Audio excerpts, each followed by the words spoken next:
So, we're looking back at the summer of 1937 today.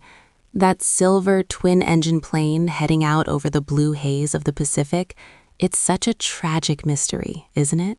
It really is. And the world was just captivated by her. This wasn't just another flight. It was supposed to be her final, greatest triumph. Right. And to understand what happened, you have to remember that back then, the map still had these huge blank spaces. The sky was a real frontier, reserved for the truly brave. Exactly. Earhart was more than a pilot. She was this symbol of boundless potential. But the Pacific is just so vast and unforgiving. It really knows how to keep its secrets. You know, when we look back at the late 30s, it's such a haunting intersection of romance and real danger. It really is. We often forget just how analog that world was. No satellites, no GPS. It's almost mysterious to think about now, isn't it? Right. They were relying on mechanical reliability and the position of the stars. It was just the hum of a radial engine between them and the vast emptiness of the ocean. It's such a tragic mystery. Pushing 29,000 miles along the equator, it really tested the absolute limits of human endurance. You know, looking back at the specs for that Lockheed Electra, it's often called a flying laboratory, but the reality of being inside it was so much more intense. Right. I mean, they took this beautiful all-metal machine and basically turned it into a flying gas can just to survive those long stretches over the Pacific. It's such a haunting image, isn't it? They stripped out the luxury seats for these massive fuel tanks, enough to stay up for 20 hours, but it made the cabin cramped, vibrating, and just deafeningly loud. It really tells the story of her grit. Inside that silver shell, it was just Earhart, her fatigue, and the roar of those two engines. You can almost feel the weight of that silence once the radio logs stop. You know, it's easy to forget that Amelia wasn't actually alone up there. She had Fred Noonan right beside her, and he was honestly a legend in his own right, having already charted the major Pacific routes for Pan Am. Right. And his role was just incredibly difficult. I mean, imagine trying to take a celestial reading with a bubble octant while you're bouncing through turbulence at 150 miles an hour. It's such a delicate, human process. It really is, and the stakes were just so high. If his calculations were off by even a tiny fraction of a degree, they'd miss that small island destination by hundreds of miles. It's a heavy thing to think about. It really is. The margin for error was almost non-existent. It's such a tragic mystery, but when you look at those conditions, you really start to see how easily it could all slip away. You look at these logs from July 1937 in Leh, and you can almost feel that heavy, tropical humidity through the page. It's such a tragic mystery, but at this point, they were so close to the finish. Right, they really were. But that next leg to Howland Island, it was a different beast. Howland is just this microscopic sliver of land in the Pacific. I mean, trying to hit that target after 2,500 miles in the air? It's incredible. It's been described as trying to shoot a bullet and hitting another bullet in midair. The precision required was just staggering. Exactly. And you can really sense the tension in Leh as they waited for the weather to clear. Just those final, quiet moments of mechanics making adjustments. It's a very grounded, humanizing part of the story. Imagine that morning in Leh, July 2nd. The Electra was loaded to its absolute limit, just heavy with high-octane fuel for that final stretch. Right. It's such a tragic mystery to think about, because reports say the plane barely cleared the end of the runway, just inches above the water, with those engines straining against that thick, humid air. It really was the point of no return. Once they were airborne and headed east, there were no backup plans, no emergency landing strips. Yeah, just the endless rolling blue of the Pacific.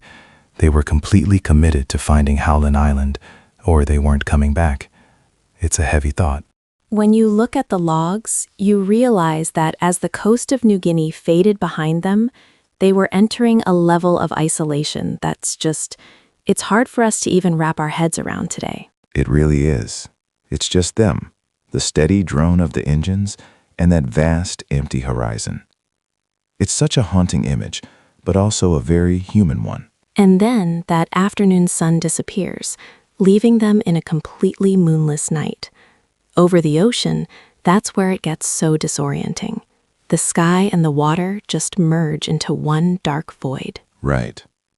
And while Earhart is flying, you have Nooning in the back, working feverishly under those dim cabin lights, just trying to catch a glimpse of a star through the clouds to find their way home. You know, when you look at the logs, it's such a tragic mystery. That radio was their absolute lifeline, but the technology back then, it was just so finicky. Right. And there's that one detail that really stays with me, that decision to leave the trailing wire antenna behind just to save on weight. It seems minor, but it effectively muffled her ability to hear those crucial low-frequency signals. It's a heavy thought. They were counting on that loop antenna to home in on the Itasca at Howland Island. But in 1937, radio navigation was really more of an art than a science. It really was. Between the static and the interference, there was just so much room for error. It's a grounded reminder of how fragile that connection actually was. You look at the logs from the Itasca, and you really feel that weight. They were just sitting there, off Howland Island, essentially acting as her only lifeline in all that darkness. Right. And it's the human element that really gets me. Those radio operators, they weren't just doing a job. They were counting down the minutes, knowing the schedule and exactly how much fuel she had left. Exactly. They were sending these signals out into the ether, just hoping that somewhere in that vast blackness, Amelia was listening. It's such a tragic mystery. As the hours ticked by, that silence on the radio, it must have been absolutely deafening. You know, the sun rose on July 3rd, and while you'd think the light would be a relief, it actually brought these really daunting challenges. The glare off the tropical water, it made visual searching almost impossible. Right, and they'd been flying for nearly 20 hours at that point. You have to think about that level of fatigue. It's like this dangerous fog clouding their judgment. Even the clouds were working against them, casting shadows on the ocean that could so easily be mistaken for land. It's such a tragic mystery. In that morning light, everything just started to unravel in real time. The radio logs from the Itasca really tell the story. The transmissions were sporadic, but the content revealed a crew that was lost and becoming increasingly desperate. It's a heavy realization. They were out there, pushing through the exhaustion, while the world they were looking for was just slipping away. It really comes down to this one heartbreaking technical failure. The Itasca could hear Amelia perfectly, but she just couldn't hear them. Right. It's such a tragic mystery, because the radio logs show her voice was clear, but you can hear the anxiety as she keeps calling out for a bearing that never comes. Exactly. The operators were doing everything possible, blasting signals across every frequency, but her replies made it clear she was completely oblivious to them. It's haunting, really. She's saying we are circling but cannot see you, while they're essentially shouting into the void. They knew she was right there, maybe just over the horizon, but they were utterly unable to guide her home. You know, it's such a tragic mystery, but when you look at the radio logs from 7:42 that morning, they really tell the story. Amelia's voice comes through the static, stressed, urgent, saying they must be right on top of the ship, but they just can't see it. Right. And then she says it. Gas is running low. It's so grounded and devastating at the same time. After 20 hours of flight, the Electra was essentially running on fumes, just borrowing every last minute from fate. It's a haunting phrase that's really echoed through history. It marks that precise moment where hope, for everyone listening, just started to turn into dread. At 8:43 a.m., Earhart sends out one of her final, most cryptic messages.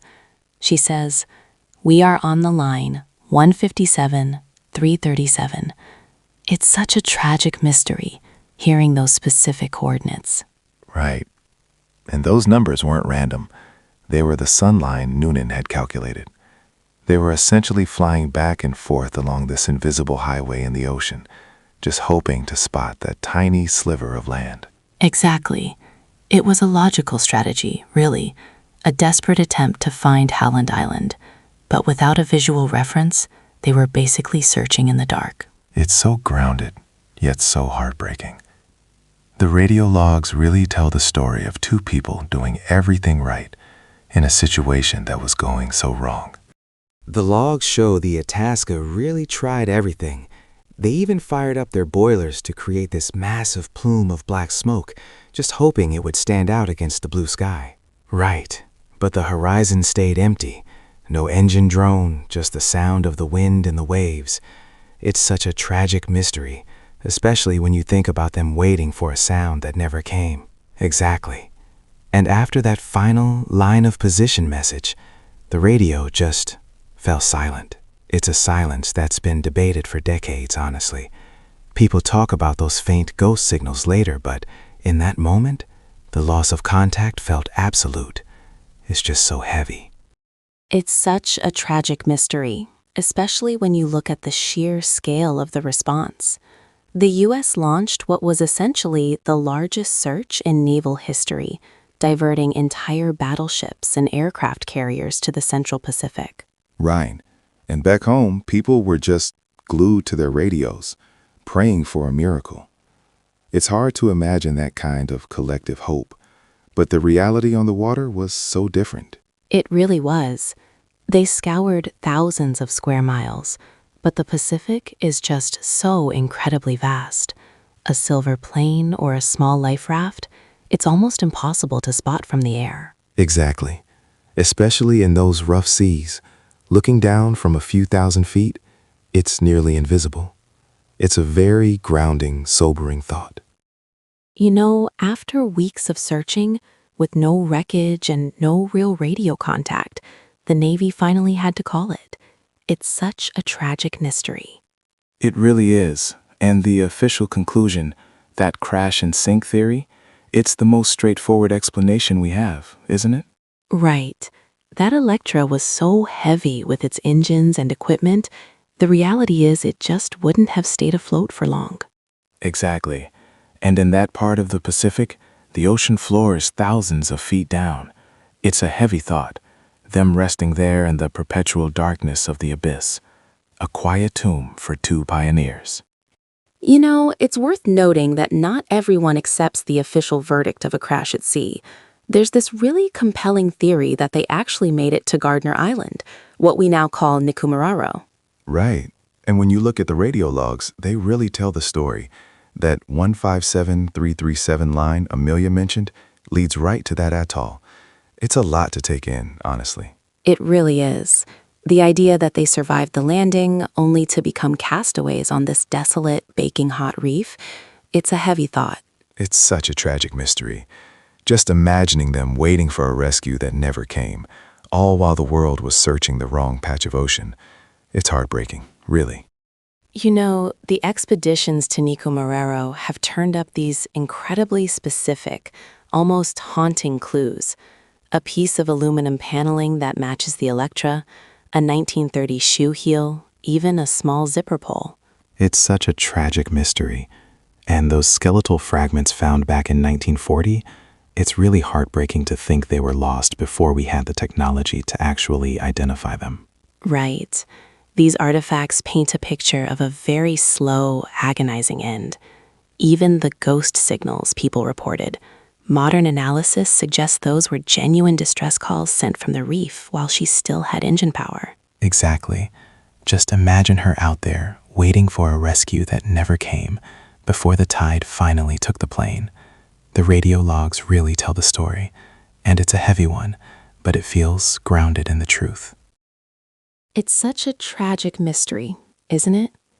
But what's really striking is that technology just hasn't given up on her. We're seeing these advanced sonar drones now, mapping every inch of the seafloor near Howland Island, just searching for that one specific shape. Right. And that recent sonar image, the one showing a plane-shaped anomaly, it's really sparked this renewed sense of hope. Whether it's just a rock formation or the actual fuselage of the Electra, it's still being debated, but it shows the world isn't ready to let go. Exactly. The radio logs really tell the story. And even now, we're still essentially decoding the static. It's all driven by this quiet, steady need to finally bring the pilot home. It's about more than just a plane, really. It's about finally being able to close that final logbook entry. Looking through these notes on Amelia Earhart, it's clear this is so much more than just a cold history lesson. It's really a testament to that human drive to just push beyond the known horizon. It really is. And she wasn't going in blind. She knew the risks. I was moved by that letter she wrote her husband, where she said, "Please know I am quite aware of the hazards." It's so grounded, yet so incredibly brave. Right. And I think that's why her legacy is defined by how she lived, completely fearlessly, rather than just the way it ended. But still, that mystery lingers. It's like it demands an answer. It's such a tragic mystery. You have to wonder, did the ocean simply swallow them whole, or were they out there, gazing at the stars from some lonely island, waiting for a ship that never arrived? It's a haunting thought. We'd love to hear which theory you find more compelling. Do you think they crashed and sank? Or did she survive on that remote atoll? Let us know in the comments.